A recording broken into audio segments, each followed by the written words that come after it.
ការចាប់ផ្ដើមជីវិតថ្មីមិនមែនកើតឡើងដោយចៃដន្យទេ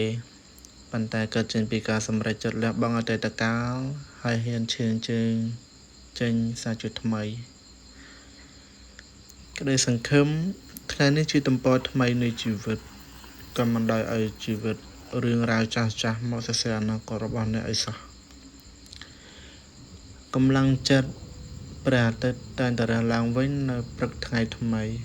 យ៉ាងណាមិញជីវិតអ្នកក៏តែងតែមានឱកាសចាប់ផ្ដើមសារជាតិថ្មីជានិច្ចការផ្លាស់ប្ដូរអាចជារឿងពិបាកប៉ុន្តែវាជាផ្លូវតែមួយគត់ដែលនាំអ្នកទៅកាន់កំណើតប្រែដ៏ល្អបំផុតនៃជីវិតចាប់ផ្ដើមនៅពេលដែលអ្នករៀនស្រឡាញ់ខ្លួនឯងនិងឲ្យតម្លៃលើបច្ចុប្បន្នភាព